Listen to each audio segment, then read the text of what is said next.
꿈다운 라디오, 꿈다운 새벽 책방, 오늘도 기분 좋게 시작합니다. 사업이 커지면서 생기는 함정 5가지. 사업이 자리를 잡아 커지기 시작하고 직원들이 공채로 들어오기 시작하면 대부분의 사장이 겪는 일이 있다. 이런 경험을 한다는 것은 사업의 자연스러운 경로이고 어차피 정상에 가기 위해 넘어야 할 산이다. 나는 당신이 정상에 가기 전에 몇 가지 계곡과 낭떠러지가 있음을 미리 알려주려 한다. 이 길은 가본 사람들은 모두 알지만 이 길을 걸으며 수많은 사람이 고통을 겪었고 상처를 입었고 일부는 결국 견디지 못하고 돌아갔다. 첫 번째 계곡은 친구들이다. 사업 초기에는 잘 되라고 응원도 하고 마음껏 격려도 한다. 그러나 사업이 점점 커지면 진심으로 응원하는 친구와 질투하는 친구로 나뉜다. 이때가 인간관계를 한번 정리하고 가는 기회가 된다. 봄맞이 대청소하듯 그때 한번 털어내면 된다. 괜한 자책감이나 모두를 품으려고 노력할 필요 없다.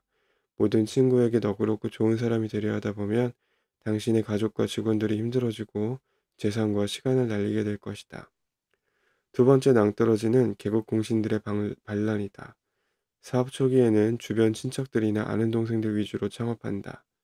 이들은 상대적으로 해당 분야에 기술이 있지 않지만 오너가 창업할 때 열의를 갖고 참여한 사람들이다. 직책에 구분 없이 멀티플레이어로 고생도 많이 하고 어려움도 함께 겪어온 사람들이다. 서로 마음도 잘 맞고 상사라기보다 형님 동생 같이 사적인 관계들로 이어져 있다. 문제는 사업이 커지면서 조직적 관리가 필요한 시점부터 시작된다. 직원이 10명인 회사와 직원이 30명인 회사는 단지 숫자면으로 3배 커진 것이 아니라 구조적으로 완전히 다른 회사다. 사장은 직원들이 20명, 30명으로 늘어나면 더 이상 주먹구구식으로 회사를 운영할 수 없다.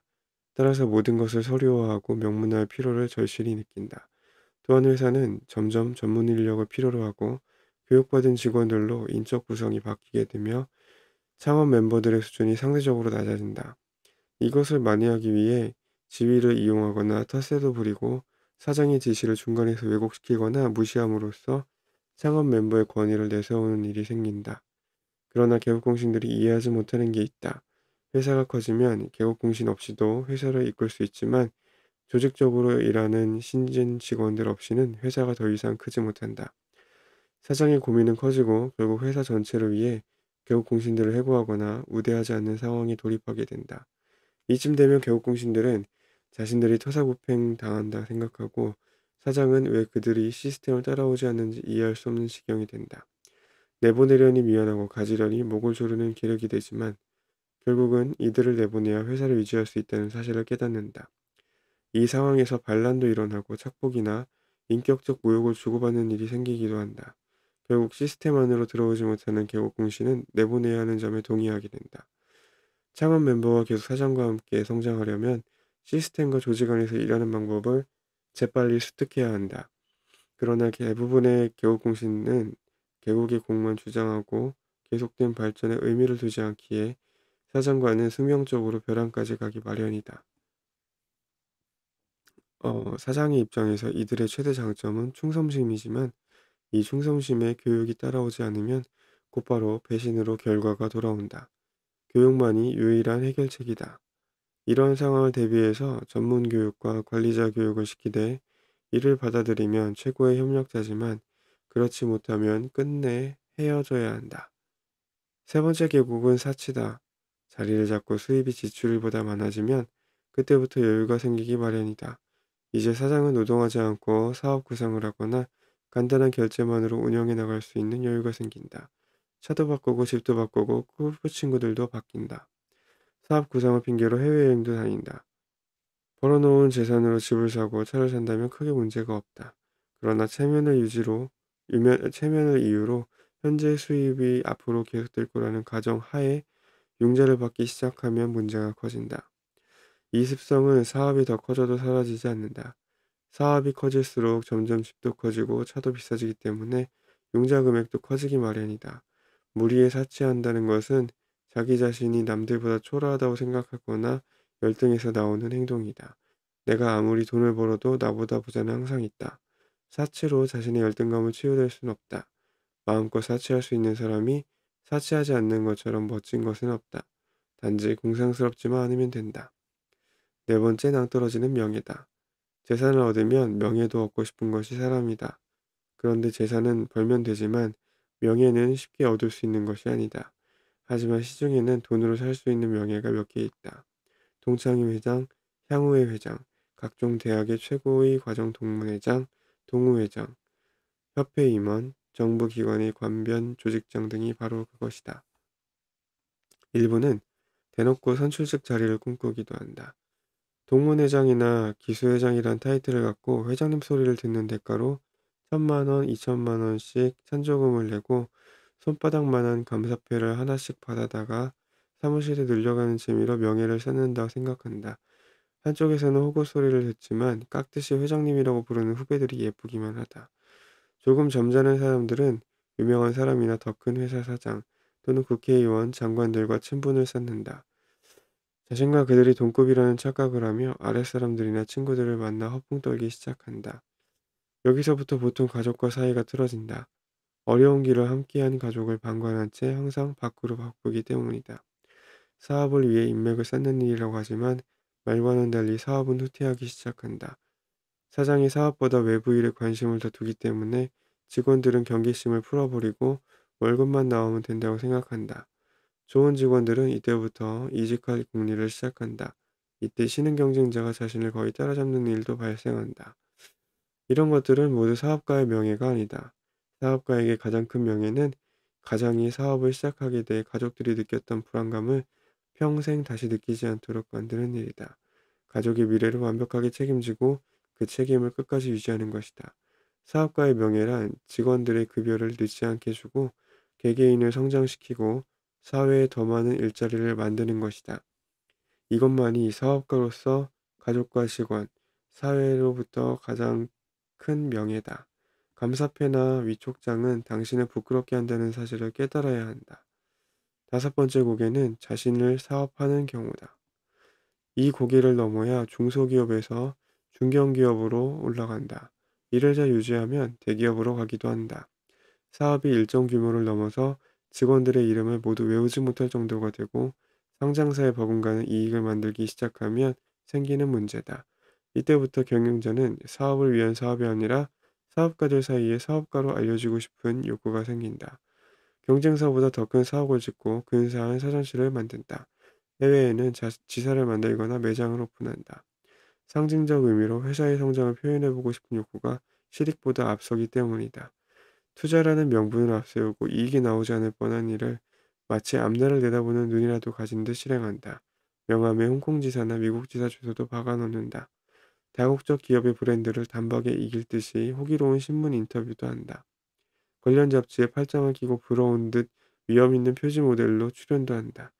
잡지가 나오면 한 500부쯤 선물용이라는 핑계로 구매해 홍보용으로 가져다 놓지만 가족 몇몇 이외에는 막상 돌릴 만한 것도 없어 창고 귀퉁이에 쌓아놓게 된다. 이쯤 되면 사업을 위해 일하는 것이 아니라 다른 사업가들과 비교 위에 서고 싶거나 친구들에게 자랑용으로 사업을 한다고 봐야 한다. 여기까지가 그의 그릇이다. 잘 나가던 사업체라도 오너의 인터뷰 출연이 많거나 자기 능력을 자랑하기 위해 사업을 벌이는 사람들은 몇 년 후 대부분 소리 없이 사라진다. 사업은 지극히 현실이다. 이 현실에서 한 발만 잘못 나가면 사업체는 사라지고 만다. 체면이나 위세를 위해 사업을 하지 말라. 얼마나 어렵게 걸어온 길이며 얼마나 힘들게 세운 사업처인가. 이렇게 다섯 번의 계곡과 낭떠러지와 고개를 넘고 나서야 한 세대를 이어갈 사업체를 얻을 수 있다. 사업은 끊임없는 공부와 자각을 통해 성장한다. 하나의 사업체를 이루기 위해 가난과 모욕과 육체적 고생과 원형 탈모를 모두 견뎌냈다. 그렇게 힘들게 만들어 오는 회사를 고작 사치나 감사패 때문에 날릴 수는 없다. 모두들 정상까지 조금 더 힘내기를 바란다. 생각의 비밀.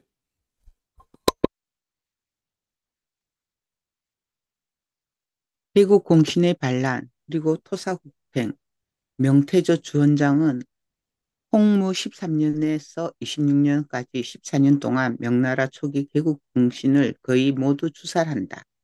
연루돼 피살된 자가 4만 5천 명에 이른다. 명왕조 개국 황제 주원장은 빈민 출신이었다.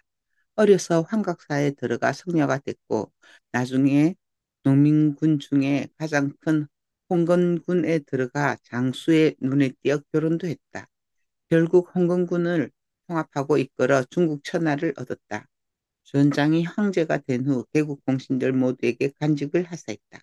그런데 승상이 된 호유용은 권력을 남용하고 신하들과 백성들의 생사여탈권을 맘대로 휘두르고 황제에게 올리는 상소를 제, 제멋, 제멋대로 읽고 독단적으로 처리하며 자신에게 불리한 상소는 언니께 보고하지 않았다. 조정의 개인 세력을 키웠으며 군인들을 자기 편으로 끌어들였다. 그렇게 그의 문화에는 막강한 정치 그룹이 형성됐다. 결국 주원장은 자승장 호유영을 주살하고 호유영과 긴밀하게 왕래했던 간원들의 가산을 몰수하고 멸족시켰다. 이후 공신인 이선장과 가족 70여 명 모두 죽였고 이성 공의 가족들 모두 극형에 처했다. 유명한 유학자며 문학가인 송렴을 비롯해 10여 년 동안 처형시킨 자가 왕공과 귀족 3만 명에 이른다. 그 외에도 기국 공신 남옥, 조카 주문정 제1공신 서달도 모두 처단했다. 개국 공신 중 살아남은 자는 일찍이 하직하고 고향으로 돌아간 탕아뿐이었다. 주원장은 왜 이렇게 많은 개국 공신을 처형했을까? 이들 대부분이 모반을 빌미로 처형됐으나 실사는 황권을 공고히 하기 위한 것이었다. 주원장은 중국에서 유일한 빈민 출신 황제였다. 바닥에서부터 자수성가한 사람이다. 황제가 되기 전에 주원장은 같이 농민운동을 하던 친구들과 땅바닥에서 같이 자며 허물없이 동등하게 지냈다. 그런데 황제가 된 후에는 나라를 다스리기 위해 권력과 위험을 가져야 했다. 그런 주원장 앞에 친구들은 이제 방패가 될 뿐이었다. 방해가 될 뿐이었다. 위에서 모범을 보이지 않으니 다른 신하들을 통솔할 수 없었고 국가의 틀을 유지할 수 없었던 것이다. 친구들은 주원장 앞에서 무릎을 꿇고 신하의 예를 보이는 것에 익숙하지 않았다. 그들은 주원장과 권력을 나눠 갖기를 바랐, 바랐고 나름 지분이 있다고 생각해서 스스로 정치를 하거나 주원장의 지시나 명령을 무시했다. 황제에게 가는 정보를 왜곡시키고 자신들에게 이익이 되는 방향으로 조작해 국가보다 개인을 돌보기 시작한 것이다. 친구가 황제가 되었으니 무서울 것이 없었던 것이다. 결국 주원장의 입장에서는 이들 덕분에 나라를 얻었지만 이들 덕분에 이들 때문에 나라가 서지 않을 것을 알았다. 때문에 모두 처단하게 된 것이다. 송나라를 되엎고 명나라를 탄생시킨 명태조 주원장의 이야기를 주원장 입장에서 보면 개국 공신의 반란을 처리한 것이지만 신하들 입장에서 보면 토사구팽 당한 것이다. 새로운 국가를 만들 때는 함께 생사고락을 같이 했지만 나라가 만들어지면 서로의 관점과 이익이 충돌하기 마련이다. 회사도 나라도 회사도 나라와 똑같다. 창업 초기에는 함께 짜장면을 나눠 먹으며 회사에서 같이 잠도 자고 회사를 키웠지만 회사가 자리 잡고 형태가 나오고 이익이 나오기 시작하면 사장과 직원은 관점과 이익이 충돌한다. 미국 공신들은 사장 앞에서 예를 지키지도 않고 절차나 시스템도 무시하거나 나름대로 지분이 있다고 생각한다. 지나친 간섭이나 도를 넘는 관여를 하고 사장에게 가는 정보도 차단한다. 사장의 지시를 자기들 마음대로 함부로 하고 회사의 이익보다 사적인 이익을 추구하는 데 관심을 두게 된다. 아래 직원들에게 자신들이 이 회사를 실제로 키운 무용담을 자랑하고 패거리를 만들기 시작한다. 친구가 사장이 함부로 해고할 것을 염려하지 않고 누구에게 혼날 일도 없고 눈치 볼 일도 없는 직장 생활을 하는 것이다. 보상을 줘도 심드렁하고 혼을 내도 먹히지 않는 상태가 이어진다. 그러다 보니 점차 사장과 독대가 줄어들고 가능하면 얼굴을 보지 않으려 하고 서로 무슨 일을 하는지 모르는 상황까지 치닫게 된다. 차라리 이들이 나갔으면 좋겠지만 지분이라도 떼어주거나 한몫 단단히 챙겨주지 않으며 나가려 하지도 않는다. 이렇게 긴장감은 계속 쌓여간다. 현재 이 상황에 처해 있는 사장이라면 결론부터 말하겠다.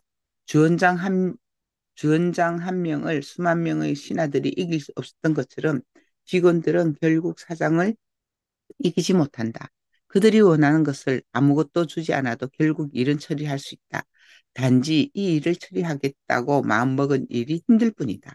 왜냐하면 그 외국 공신들은 대부분 가장 친한 친구이거나 심지어 가족일 수 있기 때문이다. 심지어 해고하면 집에 와서 애들하고 같이 소파에 앉아 있는 배우자일 수도 있다.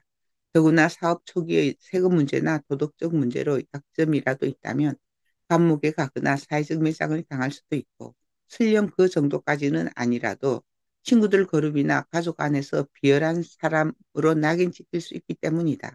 그러니 아직 이런 일이 발생하지 않은 사장이라면, 민사법이라면 몰라도 절대로 형사법에 저촉될 일을 하면 안 된다.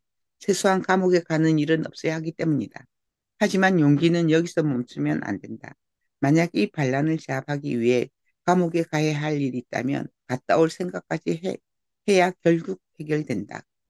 개국 공신의 반란은 결국 일어나게 돼 있다. 나는 개국 공신들의 반란이 일어나지 않는 회사를 보지 못했다.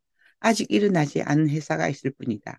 따라서 이 상황을 처리할 용기와 배짱을 지녀야 한다. 나는 어떻게 이 상황을 처리하라고 그 방법을 말할 수 없다. 그러나 이 일이 반드시 있을 것이기 때문에 미리 신상 정리를 잘하면 그 반란의 정도가 약하거나 처리가 쉽다는 것은 알려줄 수 있다.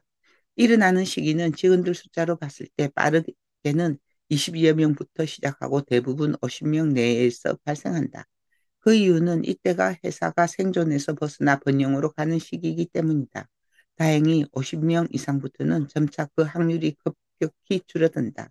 그래서 결론은 이렇다. 1. 개국 공신의 반란은 반드시 일어난다. 2. 감옥에 가거나 회사가 쪼개지더라도 반드시 처리하라. 처리하지 않으면 회사는 어차피 망한다. 3. 처리 후에 회사는 급격히 성장한다. 명령 체계가 작동하고 시스템이 사장 중심으로 구축되기 때문이다. 사업이 망해가는 12가지 징조. 전작 상가급 비밀에서 7년 전에 쓴 내용이지만 여전히 관점의 차이가 없어 몇몇 단어를 제외하고는 거의 수정없이 옮겨 놓을까 한다. 2015년 이후에도 여전히 여러 사업가를 만났지만 시대의 변화와 거의 상관없이 망해가는 회사에는 망해가는 징조가 미리 나타난다.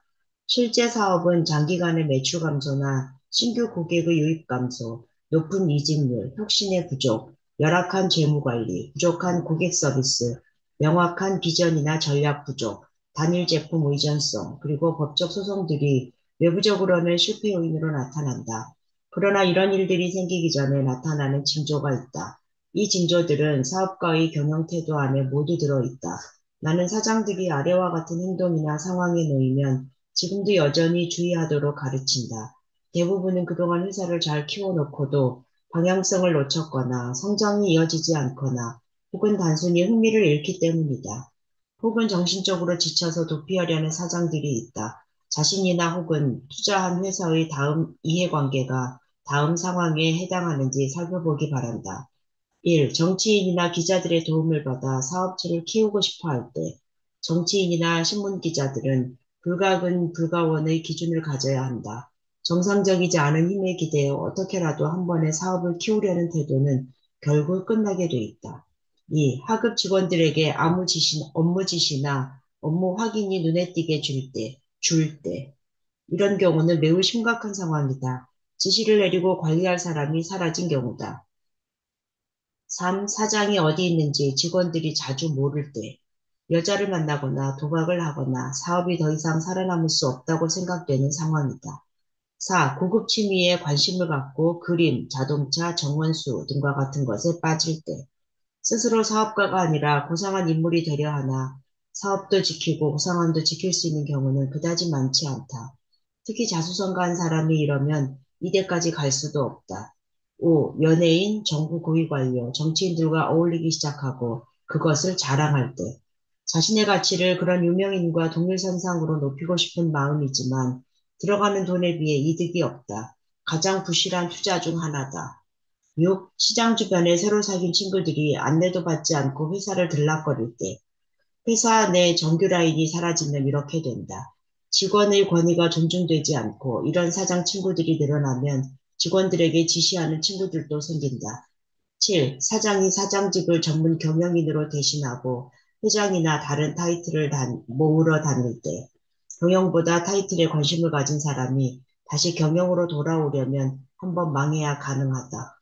8. 신문이나 잡지에 팔짱을 끼고 찍은 사진이 나오거나 방송 출연이 잦아질 때 세상에 나를 자랑하고 싶거나 동창들에게 칭찬 전화를 받고 싶은 마음이 커질수록 한때 성공했던 사람으로 남을 가능성이 가장 크다.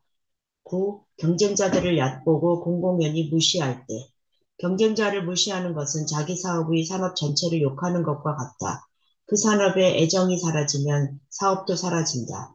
10. 가족이라는 이유로 요직에 들어오고 임원 자리에 측근들이 가득 찰 때 가족과 측근이 많아지면 유능한 직원은 미리 포기하고 나간다. 머리는 엄청나게 크지만 허리도 다리도 없는 이상한 동물들은 결국 죽고 만다. 11. 과식과 폭식하는 습관을 계속 버리지 못할 때 이런 습관은 건강을 해치고 맑은 생각을 결코 갖지 못하게 한다. 판단할 머리도 일할 몸도 사라진다. 하늘도 이런 사람은 돕지 않는다. 세상을 함부로 다 했기 때문이다. 12. 기부 금액이 늘어나고 상패와 위촉장이 한쪽 벽을 넘겼을 때 회사를 위해서가 아니라 개인의 영달을 위해서 회사를 이용하는 경우다. 이럴 때 회사는 사장도 버린다. 진짜 부자가 되는 네 가지 능력. 이제 버는 것으로 부자가 되는 시대는 끝났다. 나는 전작 돈의 속성에서 이 문제를 설명하기 위해 돈을 다루는 네 가지 능력에 대해 설명한 적이 있다. 이 네 가지는 돈을 버는 능력, 모으는 능력, 유지하는 능력, 쓰는 능력이라고 했다. 사업가도 아무리 많은 돈을 벌어도 이 네 가지 능력 중에 하나라도 모자라면 부를 유지하거나 대를 이어 자산을 상속해 줄 수 없다. 다행히 이 교훈이 널리 인용되고 알려져서 많은 사람이 공감하고 인식하게 되어 기쁘다. 이 책에서는 경영자의 입장에서 이 네 가지 능력의 실용 가치를 돌아보고자 한다. 사장의 버는 능력은 사업의 기초 핵심이다. 즉, 사업가는 돈을 벌어야 한다. 자신이 무슨 사업을 하든 지금 세금을 내고 있고 직원의 급여를 주고 가족을 부양하는 사람은 이익 창출이 첫 번째 목적이어야 한다. 심지어 의료업, 교육업, 예술, 문화산업 등과 같이 공적 가치가 존재하는 사업들도 모두 이익을 낼 수 있어야 한다. 환자 입장에서는 의사가 돈을 벌지 못해 망하는 병원보다 돈을 많이 벌어 병원을 유지하고 있는 것이 낫기 때문이다. 왜 교육 사업자는 돈을 벌면 지나치다고 말할까? 효과적인 학습으로 시간을 줄이고 지식을 늘려주는 것은 경제적 가치가 분명히 있다. 사업가라면 소비자를 속이거나 사기를 치지 말고 세상에 편의를 제공함으로써 얻는 모든 이익을 자랑스럽게 생각해도 좋다. 세상에 존재할 만한 가치 있는 제품과 서비스를 만들라. 그리고 그 대가는 당연히 쟁취해야 한다. 그러나 많이 버는 것으로 자산은 모이지 않는다. 돈을 모으는 능력이 있어야 한다. 돈을 모으는 능력의 핵심은 관리 능력이다. 벌어놓은 돈을 어떻게 관리하느냐에 따라 돈이 흩어지지 않고 쌓이게 된다. 재고 관리를 소홀히 하면 잔돈들이 빠져나가고 회계, 세금 관리를 소홀히 하면 큰 돈들이 몰려나가고 재정 관리를 못하면 분명히 벌기는 버는 것 같은데 통장에 돈이 보이지 않는 희한한 일이 발생한다. 영수증 관리, 암호 관리, 열쇠 관리 같은 사소한 일부터 금융상식, 회계 공부도 게을리하면 안 된다. 이런 것을 잘하는 능력을 모으는 능력이라고 표현한다. 돈을 유지하는 능력은 모으는 능력이 뭉쳐놓은 돈을 지키는 능력이다. 지키기가 가장 쉬워 보이지만 가장 어려운 일이다. 사람들은 지키기 위한 돈을 가져본 적이 없어서 그 일이 쉬운 일이라고 짐작한다. 그러나 자산가들은 지키는 것이 더 힘든 일이라는 사실을 잘 알고 있다. 그래서 부자들은 재산 증식보다 지키는 것에 더 많은 시간을 들인다. 이 능력은 버는 능력이나 모으는 능력과는 전혀 별개의 능력이다. 경영자들은 성향상 수비보다 공격이 능하다. 상대적으로 버는 것은 잘하는데 지키는 것은 약하다. 그래서 순식간에 번 것을 잃기도 한다. 유지를 잘하면 일단 지금부터는 다시 가난해지는 일은 없다. 마지막으로 필요한 능력은 돈을 쓰는 능력이다. 돈은 써야 들어온다. 대신 그럴 만한 일에 써야 들어온다. 돈을 너무 안 쓰면 가둬놓은 연못처럼 썩기 마련이다. 흘려보내야 새로 들어온다. 물을 가두고 물을 계속 모으면 결국 연못이 넘치고 둑이 무너져 버린다. 사업가는 이 네 가지 능력이 각기 다른 능력이고 각기 다른 공부라는 것을 분명히 이해해야 한다. 이를 소홀히 하면 그동안의 모든 노력과 고생이 허망하게 사라질 수 있다. 우리는 한때 부자가 되고 싶어 사업을 하는 것이 아니다. 우리는 평생 부자로 살다가 후손들까지 부자로 살기를 바라는 마음을 가진 부자 1세대 시조다. 시조라면 이 네 가지를 항상 기억하고 자녀에게 가르쳐야 한다. 내가 괜찮은 사장이 돼가는지 알 수 있는 몇 가지 징조들. 직원들에 대한 기대가 줄어든다. 그들은 나와 다른 삶의 가치, 삶의 방식이 있다는 것을 인정하고 나처럼 일할 사람은 없다는 것을 알게 된다. 나처럼 일하는 사람은 이미 퇴사해서 나처럼 창업했을 것이기 때문이다. 쉬는 것에 대한 죄책감이 사라졌다. 조급함과 부지런함으로 절대로 대체되지 않는 것이 있다는 것을 배웠다. 건강이나 휴식이 결과적으로 좋은 경영이다. 그래서 여행과 휴가를 정기적으로 즐긴다. 나보다 어린 사람도 존중하고 리더로 모실 수 있다. 나이가 경험의 모든 것이 아니라는 것을 배웠다. 농경 시대가 아닌 이상 현대 경험은 축적되어 오는 것이 아니라 먼저 찾는 사람이 선배다. 한때 잘 나갔던 선배들을 존경하게 됐다. 아무리 그래도 세월이 주는 연륜에서 얻을 수밖에 없는 것들이 아직도 수없이 많기 때문이다. 세금 내는 것이 아깝지 않다. 많이 내면 자랑스럽다. 내 세금이 잘 쓰이기 바라고 나에게 이익이 되는 방향으로 정책과 세금을 사용하는 정당에 투표한다. 진지한 대화를 하는 자리와 사람들이 좋다. 허풍스럽고 왁작지껄하고 시끄러운 소리가 싫어졌다. 차를 마시고 커피를 마시며 서로 대화를 주고받는 친구들 사이에 있는 것이 행복하다. 직원들의 대화에서 듣는다. 더 이상 내가 말을 많이 하지 않는다. 사장님 한 말씀 혹은 건배사 같은 것을 대우받는다고 느끼지 않는다. 단체 사진의 가운데에 서지 않는다. 고생한 팀원들이나 공로가 있는 사람들 가운데로 보내고 한쪽 끝에 선다. 직원들 전체와 내가 어깨동무하는 느낌으로 서 있게 된다. 성공하면 직원들 공으로 돌리고 실패하면 내가 책임진다. 가장 많은 급여를 받는 자의 당연한 의무이자 책임으로 생각한다. 혼자 밥 먹는 것에 대해 서운해하지 않는다. 사내에서 왕따가 되어도 외로워하지 않는다. 아무도 나를 어려워하지 않고 누구나 나와 함께 식사를 같이 하는 조직이라면 언젠가 모두 함께 밥을 굶을 수도 있다는 것을 알고 있기 때문에 자연스럽게 받아들인다. 충고를 무시해야 할 때. 경험상 사업가는 충고를 들어야 할 때보다 충고를 무시해야 할 때가 더 많다. 모든 충고라는 명분이 있지만 사실은 참견, 비난, 의견, 잘난 척, 무시도 충고라는 가면을 쓰고 있다. 그래서 사업가들은 고집이 있어야 한다. 이 고집은 자기의 명확한 가치 기준을 만들고 그 기준을 지키겠다는 의지다. 이런 기질을 두고 고집이 세다라면 나쁘게 부른다. 그러나 사업가는 고집이 세서 성공한 사람은 있어도 충고를 받을 때마다 의견을 바꾸면서 회사를 키운 사람은 없다. 그래서 귀가 얇은 사람은 사업을 하면 안 된다. 음식점 하나를 해도 고집이 있어야 한다. 자신이 맛이 있다고 생각하면 누가 무슨 말을 해도 밀고 나가야 한다. 가족이나 친구를 불러서 맛이 어떤지 물어볼 필요도 없다. 그런 충고들은 듣기 좋은 소리거나 주관적인 관점이다. 누구는 짜다, 누구는 달다 하는 소리에 매번 맛을 바꾸는 일은 가장 빨리 망하는 길이다. 본인이 옳다고 생각하면 소비자의 전반적 평가로 개선해야 한다. 사업은 평균을 구하거나 다수결로 결정하는 것이 아니다. 그래서 사업가의 고집은 선이다. 그런데 사업가의 고집이 장점으로 나타나려면 몇 가지 조건이 있다. 일단 분야에 대한 확고한 주관이 있어야 한다. 한 사람의 전문가가 아닌 여러 전문가의 의견을 교차 확인하는 버릇도 있어야 한다. 남의 비난이나 평가에 감정이 상하지 않아야 가능하다. 그러니 고집을 부리기 위해 화를 내는 경우가 생기면 안 된다.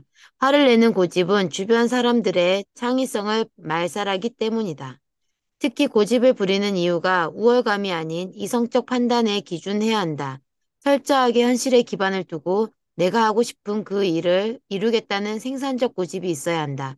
만약 판단이 틀렸으면 사과하고 인정할 수 있어야 한다. 그래야 다음에도 고집을 피울 수 있다. 사업적 고집과 개인적 고집은 구분해야 한다. 친구들이 모두 한 식당에 가자는데 혼자 중식을 먹겠다고 버티는 것은 고집이 아니라 배려나 사회생활을 모르는 것이다. 하지만 다음과 같은 경우의 충고는 당연히 무시해도 좋다. 예를 들어 그 충고가 나의 가치나 신념에 반하는 경우다. 개인적 가치나 신념과 상충하는 경우 충고를 무시하고 자신의 판단을 따르는 것이 가장 좋다. 또한 특정 상황과 관련 없는 충고도 도움이 되지 않거나 실용적이지 않을 수 있다. 이 경우 아무리 대단한 사람이 내린 충고라도 무시하고 자신에게 맞는 솔루션을 찾아야 한다. 충고를 하는 사람이 당신이 신뢰하거나 존경하는 사람이 아니라면 충고를 무시하고 당신이 신뢰하는 사람의 지도를 구하는 것이 최선이다. 이렇게 충고에 대해 독립적 사고를 가지려면 자기 주관과 고집이 있어야 한다. 이런 고집이 남과 다른 나의 모습을 비로소 구현해낸다. 사업은 남과 내가 다르기 때문에 성공하는 것이다. 사업은 보편적 결정이 아닌 결정이 많다. 그러니 남들의 충고를 귀담아 들으면 그런 특성이 나올 수가 없다. 결국 평균적 결정만 하게 된다. 그래서 당신이 요청하지 않은 모든 충고는 무시해도 좋다. 이것은 경영자의 특권이다.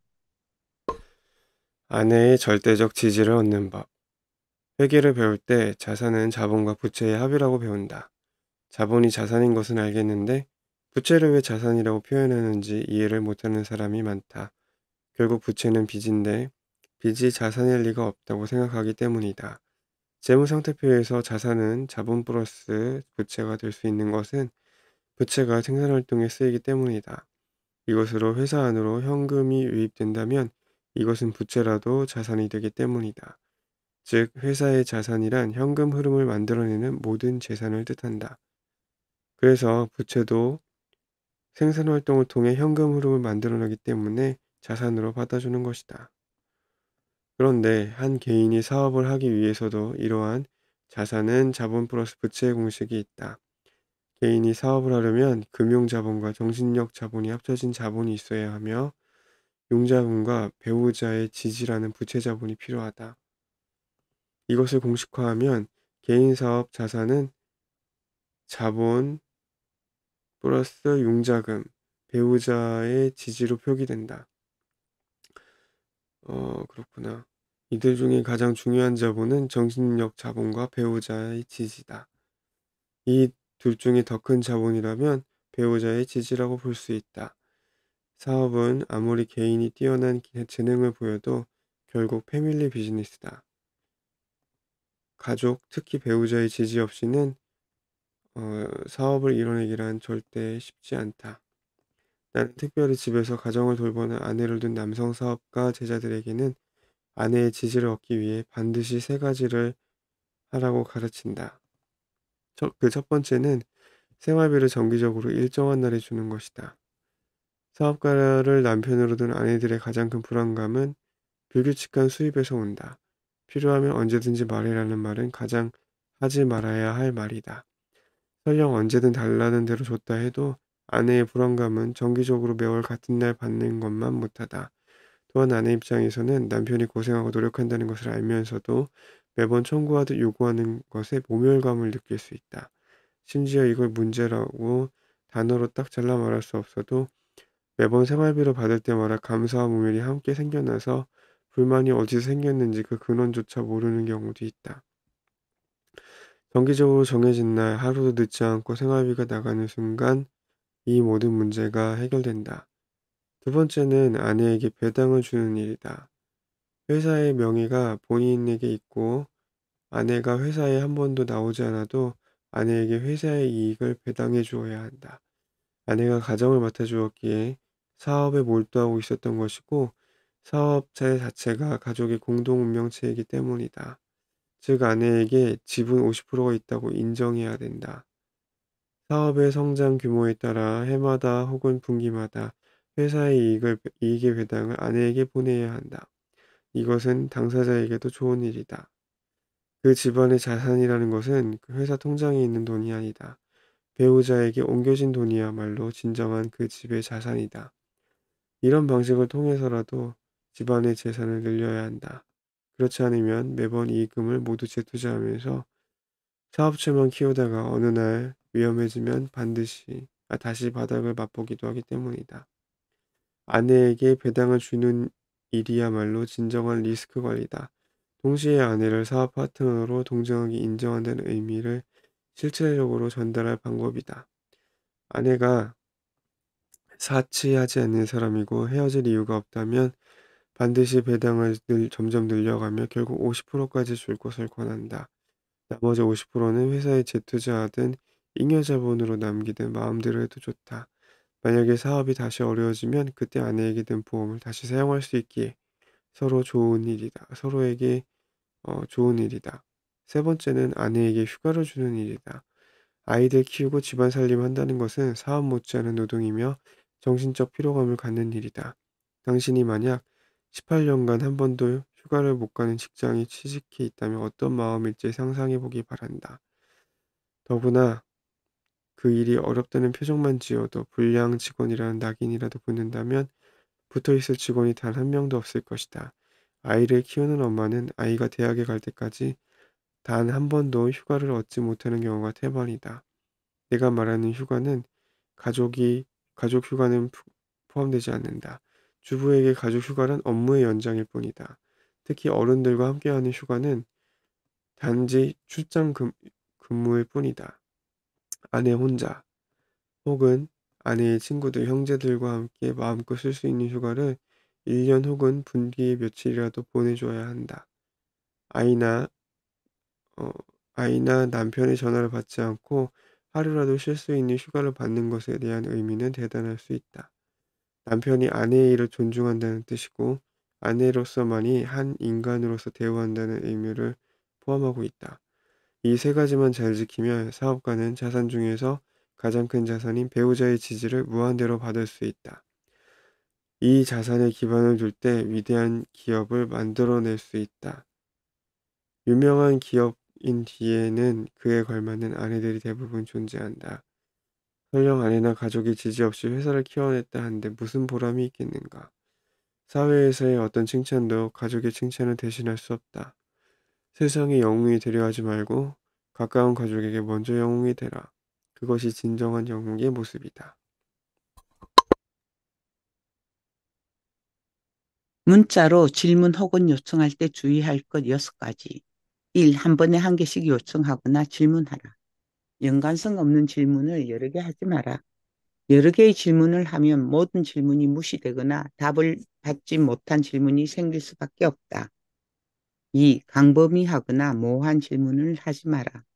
질문을 받는 사람이 질문에 대한 답을 어디서부터 시작해야 할지 모를 수 있다.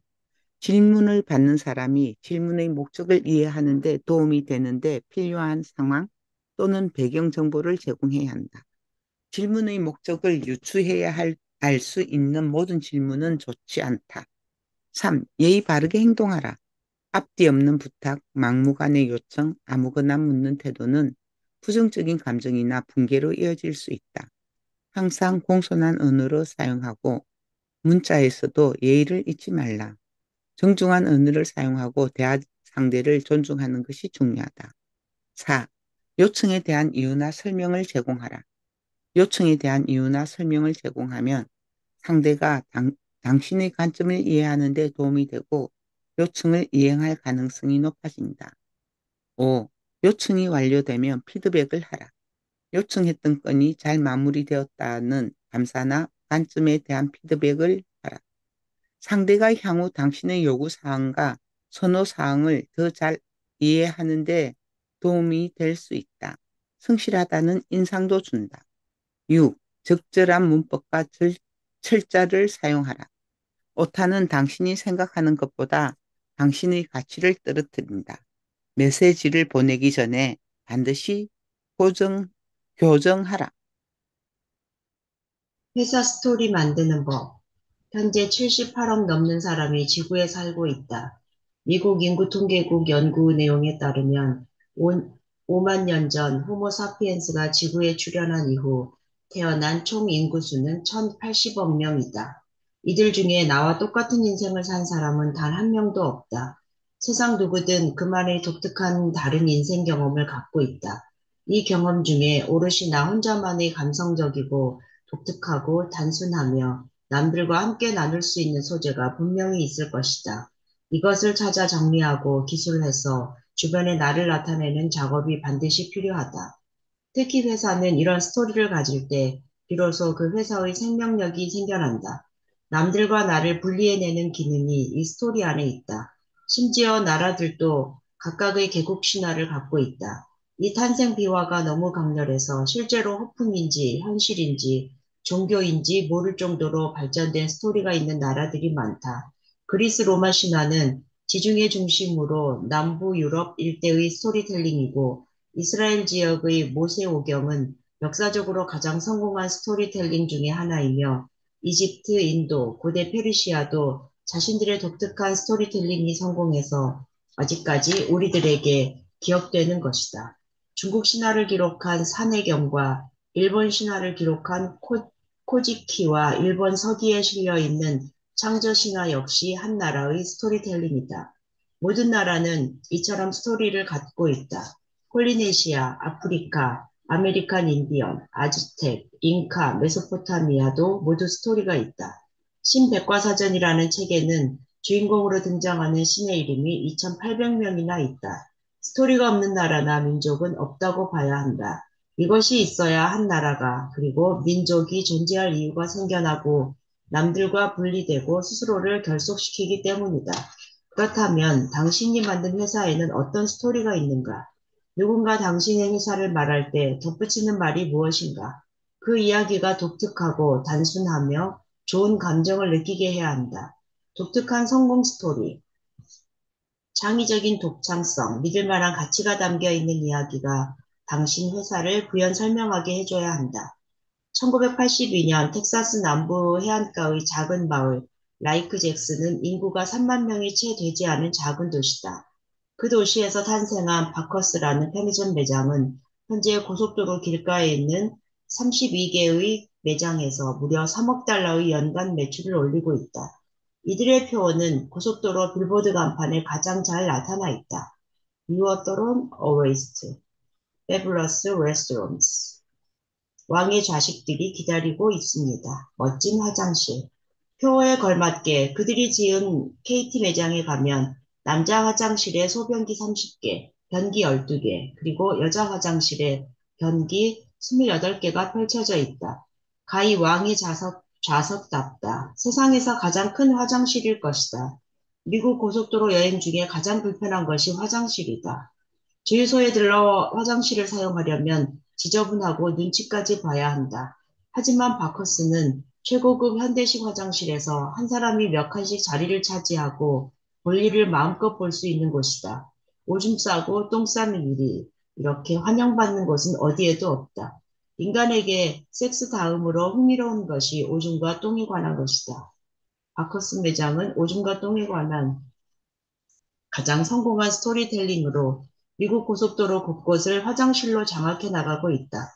2021년 서비스 공급업체인 산타스는 바커스를 전국에서 가장 깨끗한 공공휴게소로 선정했다.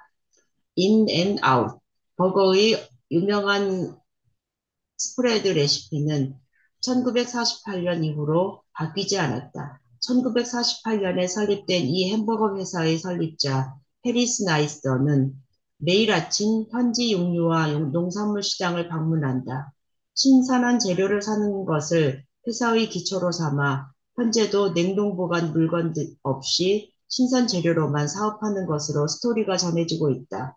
고객은 이 회사를 말할 때 매장도 깨끗하고 메뉴도 단순하고 재료도 신선하고 가격도 좋은 회사로 표현할 것이다. 이런 스토리는 인앤아웃이 음식의 본질에 가장 가까운 회사임을 증명하고 있다. 이 회사 매장이 오픈할 때마다 인근 도로가 막히는 것은 당연한 일이다. 나 역시 회사를 만들면서 블루에그 이야기, 백여우 이야기를 회사 스토리로 안착시켰다. 이런 스토리들은 회사가 커지면 커질수록 살아서 퍼져나간다. 이제 당신의 스토리를 회사에 담아라. 무언가 당신을 변화시킨 기회를 주었거나 변화되었거나 하는 당신만의 사회적 가치의 특이점을 찾아라. 그런 소재가 없다면 당신의 스토리에 그릇이 될 만한 선생이나 기회를 구하라. 그것은 결국 회사 브랜드와 연결되며 회사의 안전망 역할을 하게 될 것이다. 네, 감사합니다. 오늘 영어는 You can get through it. 당신은 극복할 수 있어요. You can get through it. You can get through it. You can get through it. 아셨죠? You can get through it. 오케이, 사진 찍겠습니다. 아이고, 양경님도 나오시고 좋습니다. 아침 일찍부터 사진 찍습니다. 하나, 둘, 셋. 네, 감사합니다. 좋은 날 되시고요. 감사합니다. 감사합니다.